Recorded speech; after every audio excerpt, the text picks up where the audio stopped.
За сайн байцгаана уу?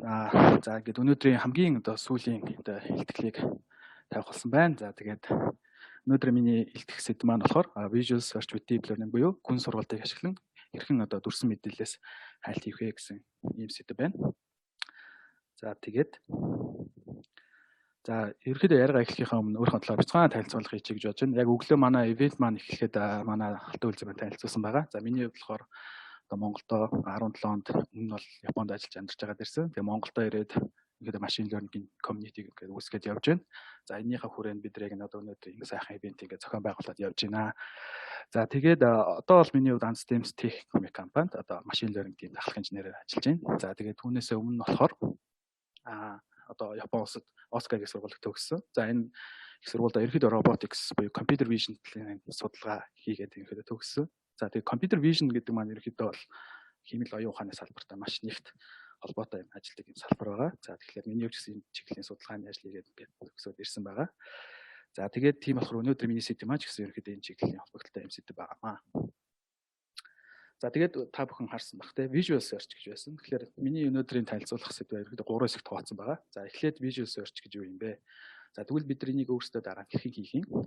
За тэгэхээр маа дотоод нэг төсөл явж байгаа. Тэгэхээр энэ төслийнхаа үр дүн хамгийн сүүлд нь танилцуулаад ерөнхийдөө ихтгэлээ дуусгая гэж бодож байна. За тэгэхээр visual search гэж юу юм бэ? Тэгвэл хялбархан хэлэх юм бол та бүхэн text search гэж мэдэж тэ. Бид нар keyword бичээд Google-с хайлт хийж чадна тэ. Хүссэн үр дүнгээ авч чадна. За тэгвэл яг үүнтэй адилхан дүрсэн мэдээллийг ашиглаад бид нар хэрхэн хайлт хийж болох вэ гэсэн юм сэдв байгаа. За тэгэхээр энд нэг үг байна тэ. A picture is worth 1000 words гэдэг. За тэгэхээр монголоор магчлаад орчуулах тэ. За нэг зураг гэдэг маань тэ. 1000 хүүхдэд тэнцэх хэмжээний үнцэнтэй гэдэг.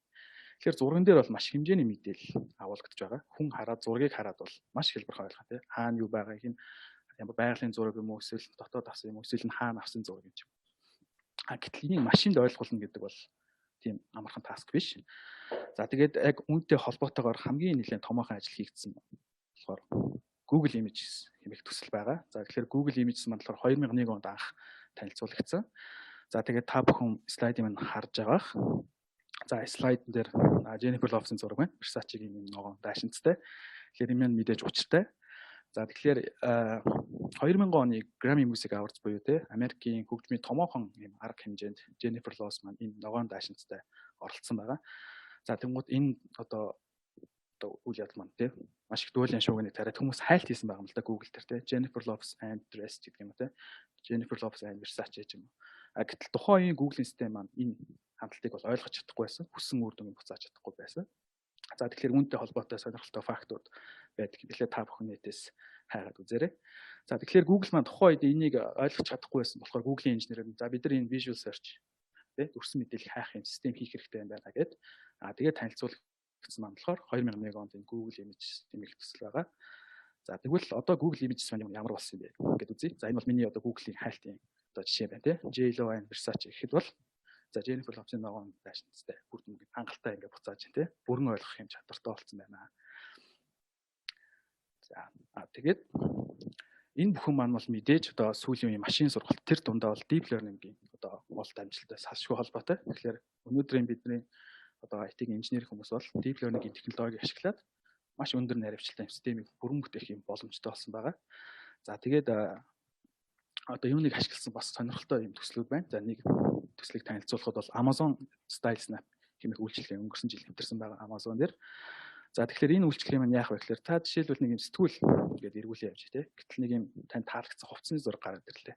За тэгвэл та тэрийг заавал текстээр хайх шаардлагагүй. Amazon-ы аппликейшн ашиглаад зүгээр зургийг дарахад тэр зурган дээр хувцсны төстэй болон тий зургууд хувцсыг Amazon-ы баазаас хайлт хийгээд танд санал болгоно. Та шууд худалдаа авах юм боломжтой болсон гэсэн үг.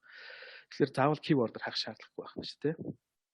За тэгэхээр яг үүнтэй адилхан төслийг манай баг харигдсан хийж байгаа. За тэгэхээр Anstems түрүүн танилцуулган дээр байсан And Global-ийн охин компани байгаа.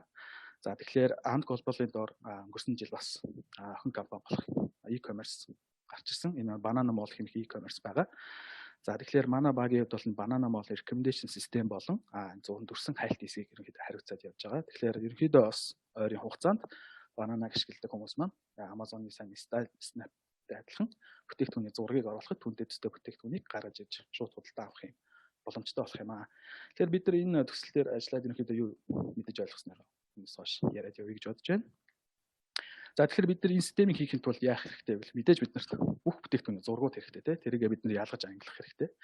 Тэгэхээр за энийг мэдээж гараар хийх бол нэлийн хүнд ажил. Яагаад гэвэл энэ чинь зурган байнга саналгдсан бүтээгдэхүүн нэмэгдэн хасагдсан те. Тэгэхээр энийг бид нар бүрэн автоматч болох хэрэгтэй.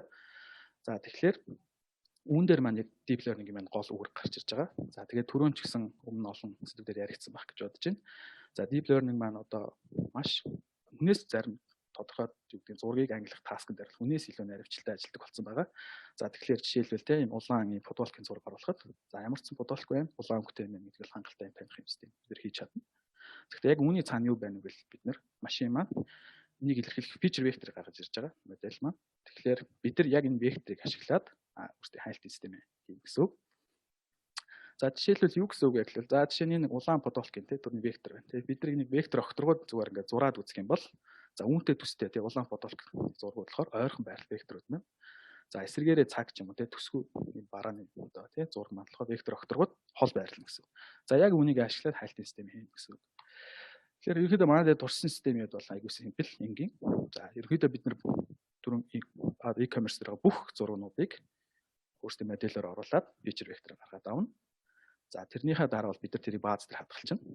За тэгэхээр дараа нь яг хэрэглэгч шинэ зураг оруулна шүү дээ. За улаан футболкийн зураг оруулахад дахиад бид нар модельээс ашиглаад вектор гаргаж аваад өмнөх бааз дээр байгаа үр дүнтэйгээ харьцуулт хийгээд тэг хамгийн ойролцоо байж болох юм бүтээгдэхүүнийг одоо гаргаж ирнэ гэсэн үг. Гэхдээ ерөнхийдөө бол энд нэг асуудал байгаа.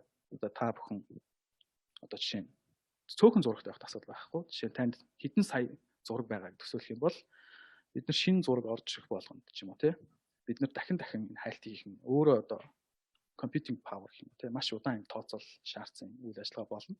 Тэгэхээр энэ дээр бид нар ерөнхийдөө ухаалаг хайлтын хэсэг хийх хэрэгтэй болно. За тэгэхээр бид нэр яг efficient index ингэ нэрлэлсэн байна. Тэгэхээр энэ маань одоо жишээ нь юу байж болох вэ? Бид нар бас өөрсдөө хийж болно. Эсвэл энэ төрлийн асуудлыг шийдсэн мэдээж аргачлалууд байгаа. За бидний туршсан нэг арга бол за сан бол Facebook-ээс гаргасан Face гэх юм сан байгаа. За тэгэхээр энэ Face-ийг та бүхэн харж байгаах. За 1 сая зурган дээр за shift гэх feature байдаг. Энэ shift feature дээр 20 микросекундын дотор хайлт хийх ийм боломжтой байна. Эндээ тэгээд одоо жишээлбэл 1 тэрбум зурган дээр ч юм уу. За тэгээ бидний хувьд бол за Face-ийг ашиглахад за brute force буюу бүх бааз дээр байгаа мэдээллийн зурагтай харьцуулсан хэд дахин илүү хурдтай ажиллаж исэн. Ерөнхийдөө real time хэмжээнд бол ажиллах юм боломжтой юм байна гэж шууд ашиглаж байгаа. За мэдээж бас өөртөө мэдээж энэ ухаалаг индекс хийж болно. Гэхдээ бол энэ их судалгааны ажлыг авах шиг нэлээд өөртөө байх. За тэгээд Face-ийн хувьд бол энд одоо дотор нь байгаа алгоритмуудын харуулсан байна улаанаар тэмдэглэсэн. Мэдээж ганц алгоритм бол ард нь ажиллахгүй байгаа тийм. Тэгэхээр та бүхэн сонирхол GitHub-ын хуудас руу зачлаад үзээрэй. Тэгэхээр энэ алгоритм маань угаасаа нээлттэй ихээр байрлалсан байгаа. Тэгэхээр хинж хүссэн дуртай өөрхөн прожект дээр аваад ашиглах ийм бүрэн боломжтой байгаа. За тэгээд яг хөө мэдээж өөртөө бас нэг хийж үзье гэвэл яаж хийж болох вэ? Энэ дээр зөвхөн хамгийн ерөнхийдөө төгөөмөл хэрэглэж байгаа нэг санааг тайлбарлая гэж бодсон. Тэгэхээр за энэ quantization гэдэг аргачлал байна. Тэгээ түрүүний хэлсэн бид нэр за векторуудыг огторгоод байрлалчлаа тий. За тэгээд харах юм бол энд нэг юм 7 англи кластер байж болох байна тий. Тэгвэл бид нар k-means хэмээх алгоритмыг ашиглаад за энэ векторыг бид нар 7 хэсэгт хуваачлаа тий. За тэр 7 хэсгийнхаа бид нар ерөнхийдөө төвүүдийг мэдчихэе. За тэгэхээр яах вэ гэхээр дараа нь одоо жишээ нь те нэг шинээр нэг зураг ороод ирэхэд вектор орж ирэхэд бид нар энэ зураг маань аль хэсэгт байрлаж байгаа аль төв ойрхон байна. Тэгээд энэ кластерынхаа бусад аль векторууд хамгийн ойрхон байна гэдгийг бид нар маш efficient ч юм уу те хайх нэг бүрэн боломжтой байгаа. Тэгэхээр та бүхэн заавал сан ашиглахгүйгээр өөрсдөө бас энийг хийгээд одоо чаленж юм уу хийж бас бүрэн боломжтой байгаа. За тэгэхээр ерөнхийдөө манай хийсэн систем юу айгуу simple. За ерөнхийдөө бүх зургуудаа бид тий одоо векторжуулаад хадгалчихна. За энэ дээр түрүүнээс Facebook-ийн Face-ийг сан ашиглаад индекслээд хадгалчихна. За дараа нь болохоор одоо шинээр тий улаан футболкын зураг орч ихэд индексээс аваад ашиглахад маш хурдтайгаар бид нэр кэшийг тий хамгийн ойрхон одоо бүтээгдэхүүнийг сануулгах ийм бүрэн боломжтой болсон байгаа.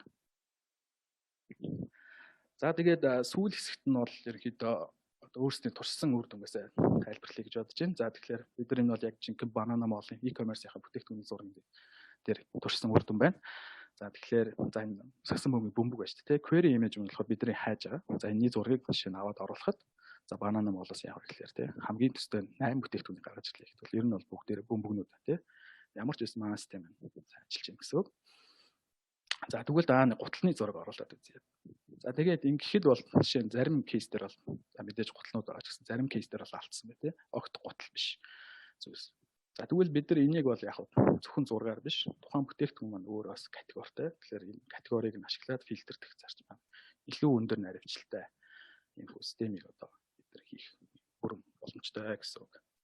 За тэгээд ерөнхийдөө миний яриа ерөнхийдөө дуусгах байна. Тэгээд миний яриаг сонирхон сонссон та бүхэнд баярлалаа.